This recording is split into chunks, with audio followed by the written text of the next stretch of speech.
नमस्कार, मेरा नाम डॉक्टर शंखनील है और मैं एक कंसल्टेंट रेडियोलॉजिस्ट की तरह कार्यरत हूँ मणिपाल हॉस्पिटल्स में।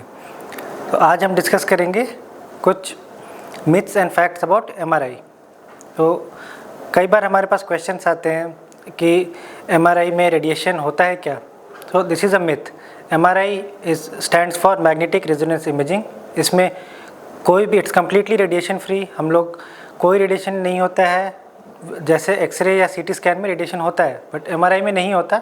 ये इवन प्रेग्नेंट फीमेल्स या बच्चों में सेफली किया जा सकता है, मल्टीपल टाइम्स किया जा सकता है।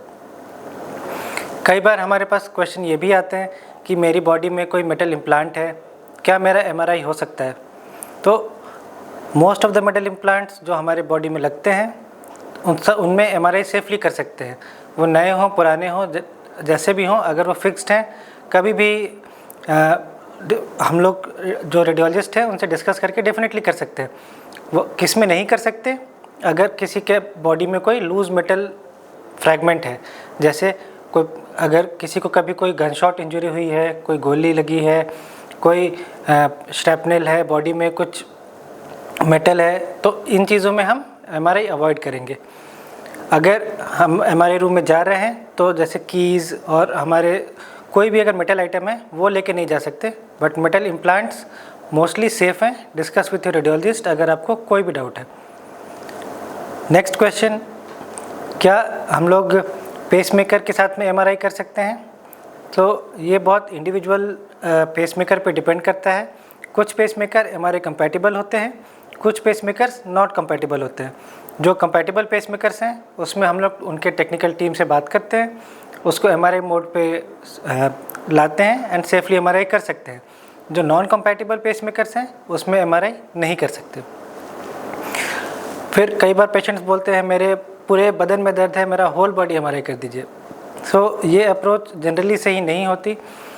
एमआरआई बहुत ही फोकस्ड पार्ट का स्कैन करते हैं हम लोग, उसमें बहुत ही डिटेल्ड इमेजेस लेके और पैथोलॉजी का पता लगाते हैं। होल बॉडी एमआरआई अपने आप में एक डिफरेंट स्टडी होती है, जो या तो ज़्यादातर हम कैंसर पेशेंट्स में करते हैं या इन्फ्लेमेटरी कंडीशंस में करते हैं, बट मेजॉरिटी पेशेंट्स में फोकस्ड पर्टिकुलर पार्ट का स्कैन करके ही हम लोगों को सबसे बेहतर इमेजेस मिलती हैं।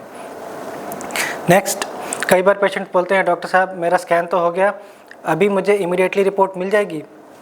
सो जो भी हमारे एमआरआई होता है उसमें दो पार्ट होते हैं। पहले पार्ट में आपका स्कैन एमआरआई मशीन में एक्वायर किया जाता है, दूसरे पार्ट में वो इमेजेस रेडियोलॉजिस्ट के पास आते हैं, वो लोग उसका डिटेल में अध्ययन करते हैं और उसके बाद हम लोग उसकी एक रिपोर्ट बनाते हैं। जो अगर फाइंडिंग्स कभी ज़्यादा होती हैं तो रिपोर्ट वगैरह में समय लग सकता है। एमआरआई की फिल्म्स हम लोग बहुत जल्दी दे देते हैं, इमीडिएटली दे देते हैं। रिपोर्ट में depending on the complexity of the case थोड़ा हो सकता है, समय लग सकता है, and this is in patient interest. कई बार लोग बोलते हैं कि क्या हमें जो किडनी डिजीज़ है मैं कॉन्ट्रास्ट एमआरआई करा सकता हूँ। तो अभी हम लोग जो यूज़ कर रहे हैं कॉन्ट्रास्ट, मैक्रोसाइक्लिक कॉन्ट्रास्ट एजेंट्स हैं, जो कि बहुत एडवांस्ड कॉन्ट्रास्ट एजेंट्स हैं और it can be safely used in any kind of kidney disease. ये it has been proven in multiple studies. So अगर आपको कोई भी डाउट हो, किसी ने आपको ये बताया हो कि नहीं दे सकते contrast, please contact the radiologist and we use the best and latest contrast which can be used in kidney patients also. I think